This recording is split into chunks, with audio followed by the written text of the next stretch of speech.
My name is Ishmil Pair. I served 10 years in the United States Marine Corp. I served from 1999 to 2008 and achieved the rank of a sergeant. What drove me to enlist in the military is that I've heard it was a big brotherhood.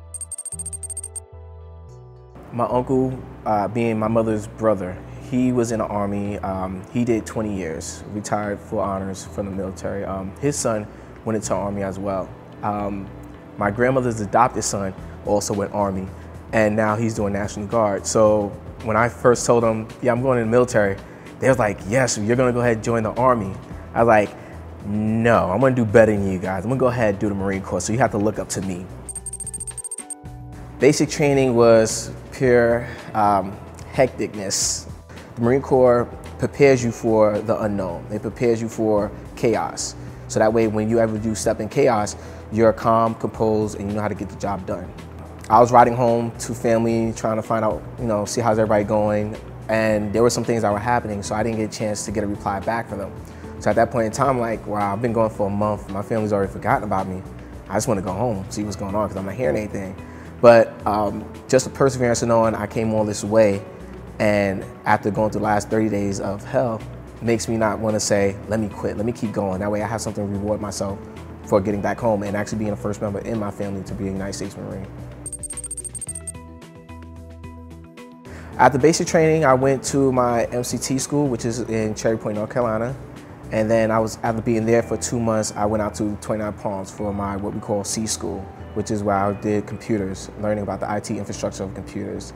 After that, I did get stationed the rest of the time in Albany, Georgia. This one time when I was on tour overseas, that this actual young child, about the age of my little brother, at that time, my little brother was about 7 or 8 years old. This kid is the same age.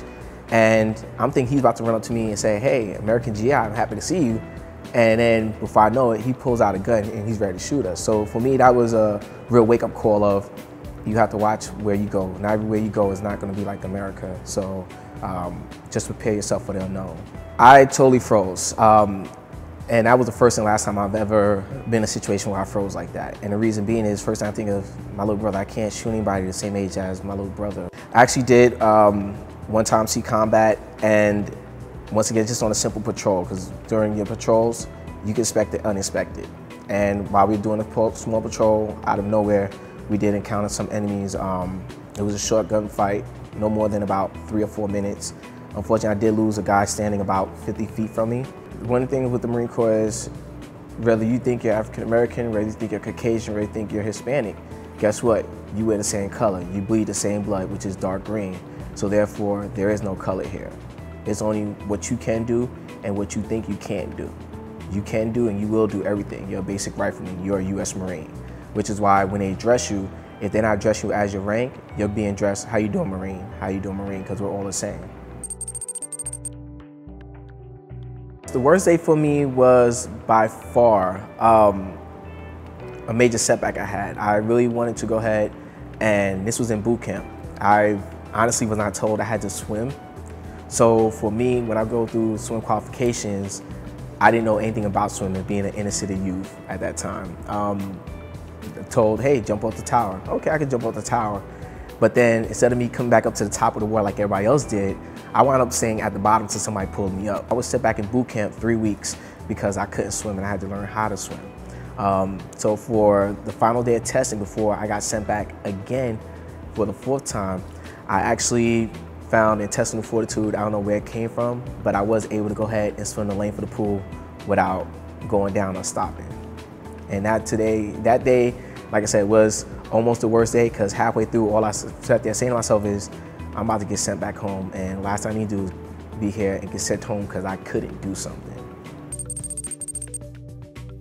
It's amazing because a lot of friends that I met in high school, I don't speak to anymore. Once I left to go to boot camp, we lost contact. But here we are, almost 20 years after me joining boot camp, and a lot of guys that I met in boot camp, or a lot of guys I met at my first duty station, I still keep in contact with. And honestly, my best friend, He is a Marine, and we met when I was down in Albany, Georgia. He's from Florida, so when my son is born, he's going to be right there at my side as the godfather, because that's how much of a close friend he is of mine. Veterans Day means a lot, because where would we be without our forefathers, so to say? You know, from the era of George Washington's army to current day, to our future, where would we be without them? They paved the way. They did a lot of things that if we didn't have them, who knows what would happen.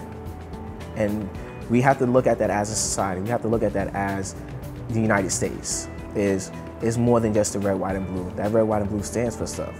And we have to remember that every day we live our lives, because we lose that, then where's our history at? We don't have a history.